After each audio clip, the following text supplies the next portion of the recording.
Tá certo, meus irmãos. Satisfação estar com vocês nessa data importante, data bonita, comemorativa, celebração, levantamento de 2 pastores da igreja local. É uma vitória, sem dúvida nenhuma, dessa comunidade, desta igreja. Um trabalho que vem sendo executado há alguns anos, um investimento feito há alguns anos, e que hoje se torna, de certa forma, vocês na verdade já o fizeram, né? Mas nós o faremos de forma oficial. E aí, nessas datas, normalmente a gente traz aí uma reflexão, né, que tem a ver com o que está acontecendo aqui nesse lugar.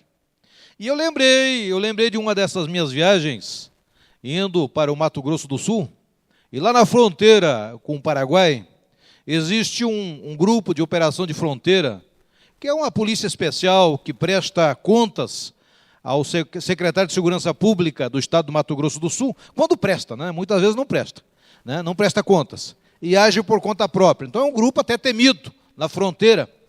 E numa dessas viagens eles me pararam e eles fazem uma investigação completa do indivíduo, eles costumam de bater na lata do carro, assim, correr, né, batendo no guarda-lama, nas portas. E aí ele me perguntou o que eu fazia. E eu disse para ele que eu era pastor. E aí ele me encarou, ele observou, e ele me diz: esse teu negócio é um grande negócio. Eu falei: ah, é? Ele falou: pois olha, eu estou pensando em me aposentar, e eu quero fazer um curso de 6 meses para ser pastor. E eu disse: olha, eu acho que o senhor está enganado. Ele falou: por quê? Olha, eu ingressei no seminário aos 17 anos de idade. O primeiro seminário que eu estudei, eu comecei com 17 anos. E passei 6 anos em seminários e aprendi muito pouco. E eu reconheço que aprendi muito pouco. E estou aprendendo, continuando aprendendo, e já estou aí praticamente, na época eu estava com 30 anos de trabalho, de ministério, aprendi muito pouco, então não é com 6 meses que a coisa se resolve. E falei: outra coisa, por que o senhor acha que é um grande negócio? Aí ele me citou todos esses fatos aí que vocês conhecem. Eu disse para ele: olha, eu vou dizer uma coisa para o senhor, eu depois de 30 anos, eu estou chegando a um ponto em que vou poder construir minha casa. Ele falou: olha, eu acho que o senhor deve ser exceção, né? O senhor deve ser exceção nesse quadro. E eu então disse para ele: olha, não é só uma questão de um curso de 6 meses. O pastor deveria ter algumas qualificações que devem ser levantadas no transcorrer da vida do indivíduo e de preferência no contexto da igreja. Ele deve ser avaliado para que ele amanhã depois possa ser levantado para ocupar essa função a qual Deus o chamou. E ele bateu nas minhas costas, deu uma risadinha e mandou que eu seguisse caminho, né? Ele não acreditou muito na minha conversa. E, na verdade, hoje nós nos perguntamos, está aí o Nilson, né? Onde está o Nilson? Aí, o Nilson, né? O Nilson é mais velho que o Gabriel? Isso. Então, cito o Nilson primeiro. Nilson e Gabriel estão decidindo, optando pelo pastoreio. E eu pergunto a vocês, o que vocês acham? Vocês, o policial lá do DOF, é conversa à parte. Mas eu pergunto a vocês, pastorear seria uma boa escolha? Será que é uma boa escolha almejar o pastorado, o episcopado? Vamos ver o que o grande apóstolo Paulo nos diz a esse respeito. Eu os convido a abrirmos as vossas Bíblias lá em 1 Timóteo, pode ser? 1 Timóteo, capítulo 3.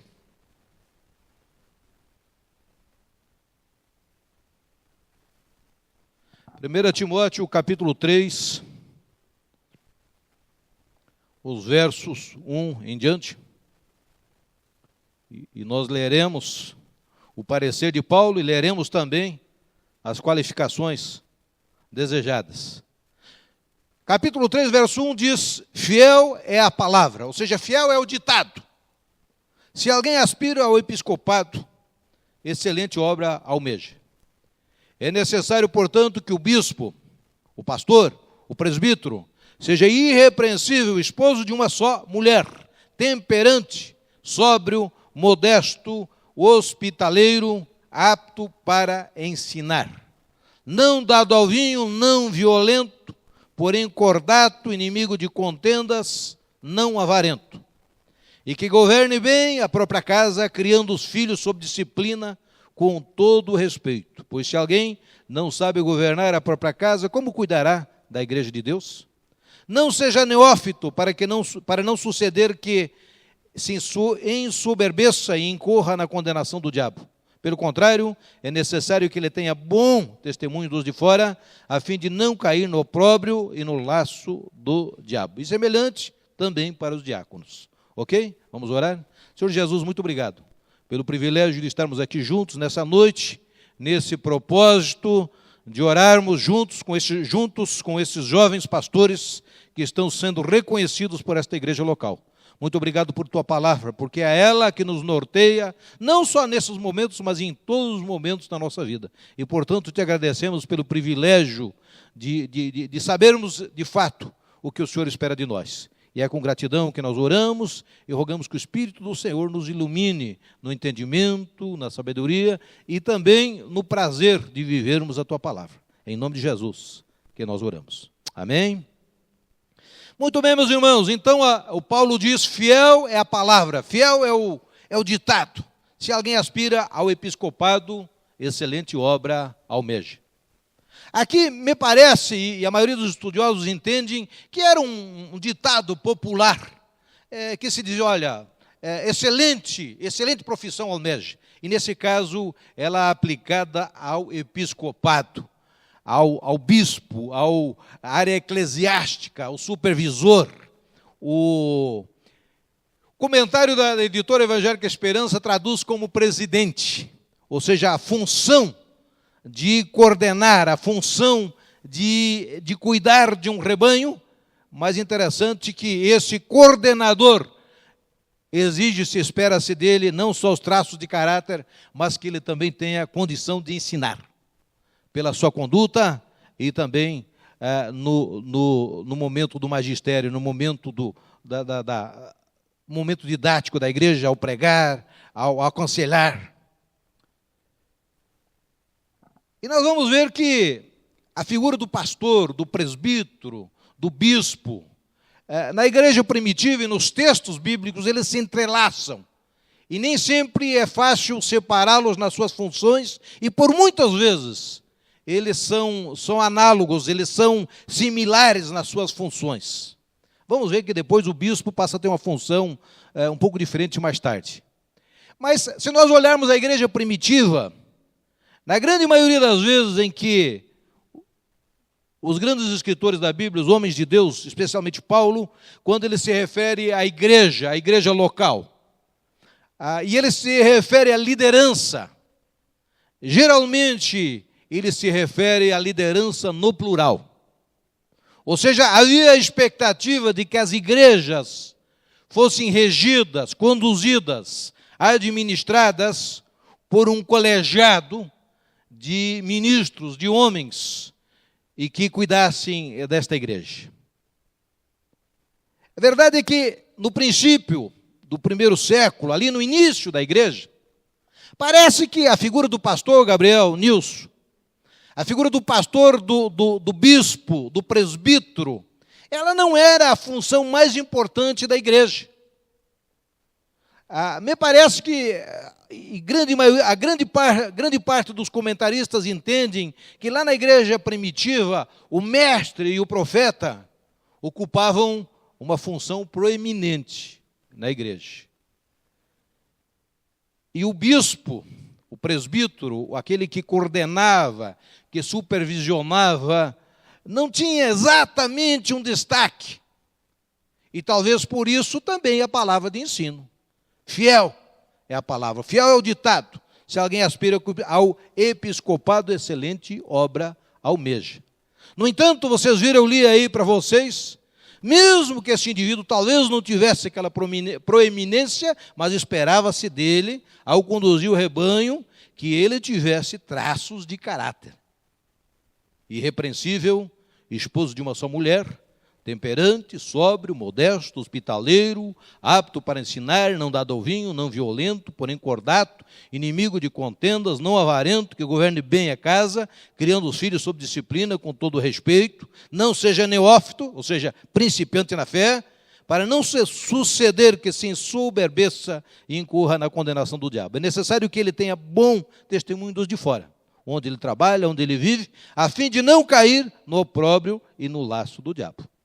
Então, eram exigências, qualificações necessárias também ao diácono, que desempenhava funções até um pouco diferentes, e no nosso entender, talvez não de ponta, mas muitos dos diáconos da igreja primitiva, e alguns deles foram homens proeminentes, homens extraordinários, homens a quem Deus usou extraordinariamente.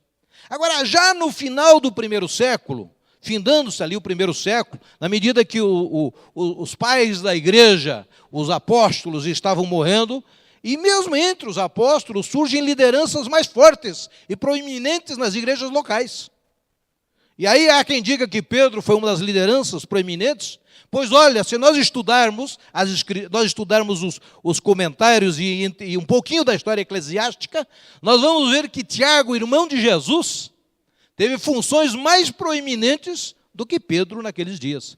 Tiago se tornou um dos grandes líderes da igreja de Jerusalém. E era um homem altamente respeitado e de grande peso. Então, na medida que o tempo foi passando, o pastor, o presbítero, o bispo, ele foi se fortalecendo. E mais tarde nós sabemos que tornou-se até um título cobiçado, e muitas vezes comprado com influência, com ouro. Mas também, na medida em que o tempo foi passando e foram morrendo os pais da igreja, os apóstolos, e aquelas testemunhas oculares dos fatos vividos, como eu disse, o pastor, o presbítero, ele foi encontrando uma proeminência maior, o seu lugar diante da igreja local. E aí talvez nós pudéssemos citar rapidamente duas razões. Por quê? Primeiro, dizem os estudiosos que já no final do primeiro século vivia-se uma ausência dos demais dons ministeriais das igrejas. Ou seja, a ausência dos profetas, a ausência dos mestres como tal. E aí, cada vez mais o pastor foi assumindo e tendo que assumir a responsabilidade na condução do rebanho. E nisso não há nada de errado. Talvez onde errou-se muitas vezes foi na condução, um único homem conduzindo um rebanho, sem, de fato, houvesse uma liderança plural. Então, uma das razões foi a ausência dos demais, como tal, como profetas, mestres, como tal. E a outra razão foi uma profissionalização da função. Veja, na medida que a igreja foi crescendo, foi necessário treinar, formar, preparar indivíduos para que exercesse a função numa demanda maior. Você sabe que a China, a grande China, ela tem uma quantidade enorme de cristãos hoje. Quando o comunismo assumiu a China, quando tomou poder, os missionários foram expulsos da China. E entre eles os nossos missionários, os missionários da Allianz Mission, que estavam na China havia muitos anos, eles foram expulsos. E alguns foram para o Japão, ali pertinho, né? Outros retornaram para a Alemanha, outros retornaram para a Suíça. E aí ficava a pergunta, como é que está a igreja da China? Será que ela morreu? E durante muitos anos não teve-se contatos com esse povo, com os nossos irmãos. E quando a cortina de ferro ruiu, que começou a abrir as portas para que houvesse entradas, contatos, descobriu-se uma enorme igreja na China. E um dos grandes problemas da China era exatamente pastores. A falta de pastores. Por quê? Porque a igreja crescia muito. Não havia seminários ou não havia programas que treinassem profundamente os obreiros. E muitas vezes, de fato, mais ou menos no critério do policial lá da fronteira, levantavam-se pastores com 6, 7 meses de treinamento, pela ausência, pela falta de pastores. E aí, então, houve inúmeros problemas também de doutrina, de ensino, de maturidade daquelas igrejas, por falta de treinamento de seus líderes, dos seus pastores, dos seus presbíteros. E eu, particularmente, eu acho que o Brasil, a nossa realidade brasileira, uma das grandes razões por que nós temos uma igreja rasa, que nós temos uma igreja superficial, no sentido de valores éticos, morais, é pela falta de treinamento dos pastores. Muitos dos pastores que exercem funções de alta responsabilidade a nível de Brasil hoje, não tiveram devido treinamento, como deveriam ter tido. E eu digo lá para o Marcelo, o nosso pastor em Campo Mourão, que ninguém é maior, ou poucos são maiores, do que o treinamento recebido. Então, nós somos também fruto do nosso treinamento recebido. Portanto, o nosso treinamento ele precisa continuar constantemente. E todos os dias nós precisamos ser treinados para as demandas e para as novas realidades que nos cercam. E as coisas andam muito rápido e precisamos estar preparados para as demandas. E foi mais ou menos o que aconteceu naqueles dias. Na medida em que os pais da igreja foram morrendo, os discípulos foram morrendo, aquelas testemunhas oculares, aqueles que viram Jesus, ou aqueles que participaram do Pentecostes, lá no grande dia, no cenáculo, esses indivíduos foram morrendo, e agora precisávamos de indivíduos preparados que pudessem contar aos outros o que havia acontecido e tornar esses ensinamentos práticos de forma que eles pudessem ser aplicados um século depois, 2 séculos depois, 3 séculos depois, 1 milênio depois e 2000 anos depois. Nós temos que aprender.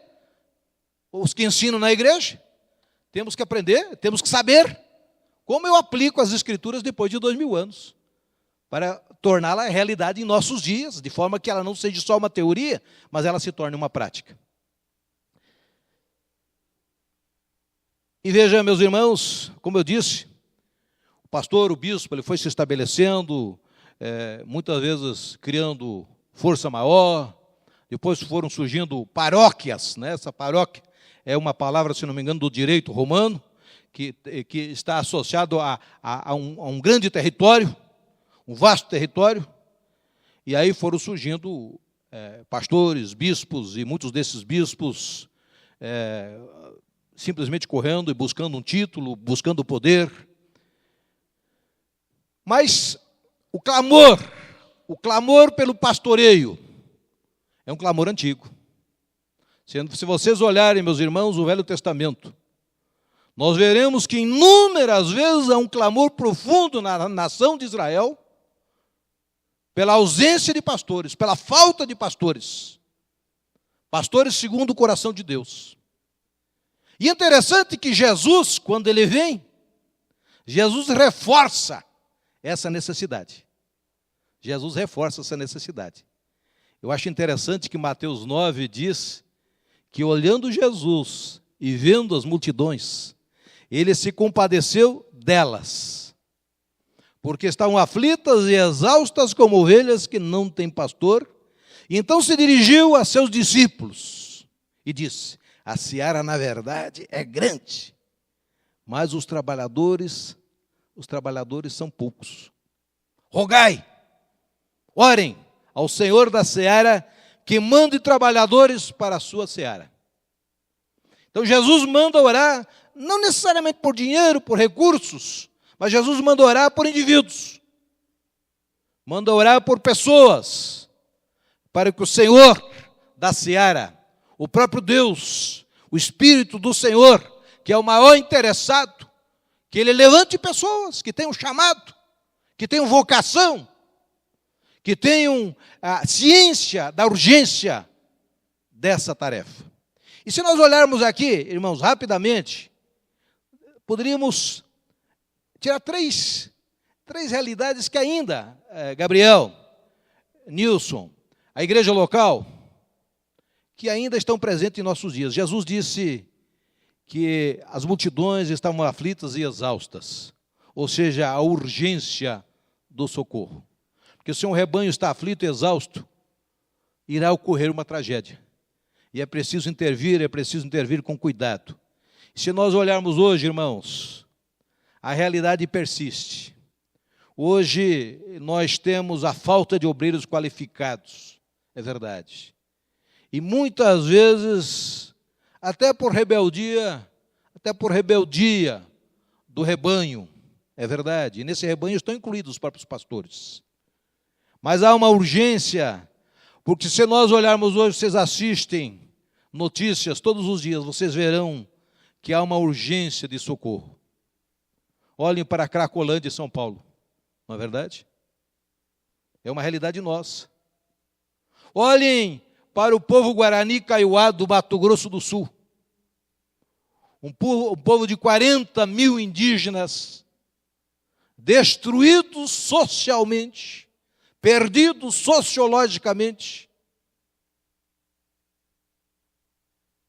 e que tiveram sim propostas do Evangelho, de pastores, eventualmente, mas parece que a coisa não funcionou. E continua uma tribo exausta, sofrida, de suicidas, bêbados, homossexuais, prostitutas. É a mais profunda miséria. Quando eu viajava para a região da fronteira, eu tinha um cachorro, um dog alemão lá em casa. E eu dizia que se meu cachorro entrar correndo naquelas casas, ele derruba tudo. E lá vivem famílias de 12, 15 pessoas. É uma miséria. Se nós olharmos hoje para a realidade dos refugiados na Europa, é uma realidade de um povo aflito, exausto, perdido, e que vem com a proposta suicida. Ontem, vocês viram outro atentado em Paris. E eu digo a vocês, meus irmãos, o Islã, ele prega o avanço pela espada. O Islã prega o avanço pela espada. E todas as vezes que ele alcançar o poder, se ele se sentir confortável para agir, ele vai agir. É bem verdade que hoje nós temos grupos extremistas. Mas eu quero dizer a vocês que o Islã é extremista. O Islã é extremista. E que na medida em que ele encontrar força, ele fará o enfrentamento. E hoje os alemães estão sofrendo devido ao enfrentamento que eles estão tendo da parte do Islã na própria Alemanha. Sem falarmos na França, sem falarmos na Inglaterra, sem falarmos nos outros países. E as nossas igrejas da Evangélica Livre na Alemanha estão investindo pesado e ganhando pessoas do Islã. Então é muito comum hoje você chegar nas igrejas da Alemanha hoje, e eu digo aos irmãos que nós temos muito que aprender deles. Eu tenho muito que aprender deles. E aí você chega nas igrejas e lá estão as traduções simultâneas para diferentes línguas, e entre eles estão iranianos, afegãos, estão iraquianos, estão gente do Marrocos, está gente de Egito, vários países do mundo. E sendo trazidos para a igreja, muitas vezes alimentados, socorridos, numa tentativa de ganhá-los. Mas, ao mesmo tempo, com a mesma velocidade, numa velocidade muito superior, os alemães estão se convertendo ao islamismo. E as mulheres estão casando com homens do Islã. E estão formando famílias islãs com muitos filhos. E que vêm dominando e vão dominar a Europa. Então, meus irmãos, o mundo hoje, está conturbado. O mundo está conturbado. E o mundo precisa do Evangelho. A única proposta é homens e mulheres dispostas a falar. Não só de liberdade, de fraternidade, como o faz a França, mas falar-lhes da proposta de Jesus. Da proposta de Jesus, que convida quem está cansado e sobrecarregado, para que ele alivie as suas cargas e lhe dê uma nova proposta. Então, meus irmãos, a urgência do socorro, a extensão da seara. Eu digo que Paulo foi feliz, porque Paulo achou que tinha alcançado a extremidade da terra quando chegou na Espanha. E ele não conhecia os demais continentes que ainda estavam para ser descobertos. E a urgência continua.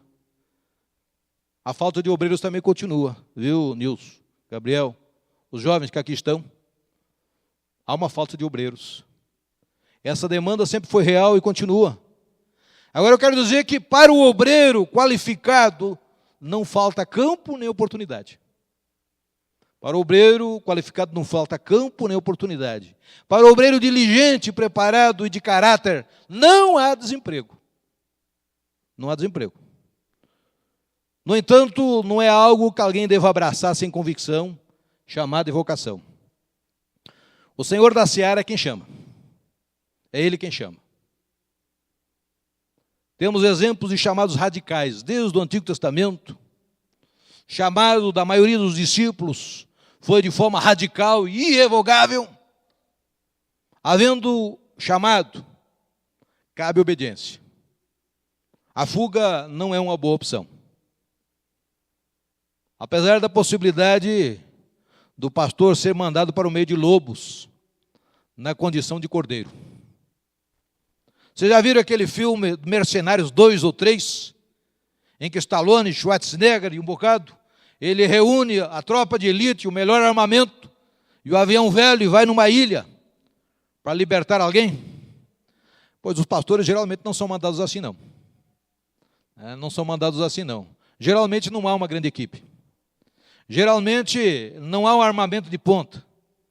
Apesar de que nós temos a melhor.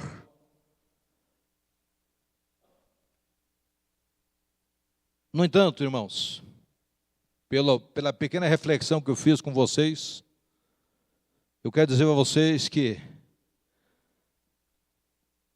ainda temos necessidade de muitos pastores e obreiros. Homens de caráter, homens de compromisso.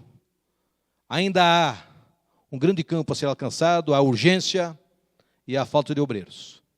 Então, apesar das dificuldades, irmãos, que serão encontradas, o chamado é algo sublime, que deve ser obedecido e vivido com dedicação e prazer, e a certeza de que no Senhor nenhum trabalho é vão. E no determinado tempo dará o seu fruto. E encerrando, eu quero só ler para vocês uma palavra do Pedro, o grande Pedro, também presbítero, também pastor. 1 Pedro 5, e com isso eu encerro. 1 Pedro 5 diz: rogo, pois, aos presbíteros, aos pastores, que há entre vós, eu, presbítero, eu, pastor, como eles, e testemunha dos sofrimentos de Cristo e ainda co-participante da glória que há de ser revelada. Ele diz: pastoreai o rebanho de Deus que há entre vós, não por constrangimento, mas espontaneamente, como Deus quer, nem por sorte da ganância, mas de boa vontade, nem como dominadores dos que vos foram confiados, antes, tornando-vos modelos do rebanho. Ora, logo que o Supremo Pastor se manifestar, recebereis a imarcessível coroa da glória. Amém? Amém.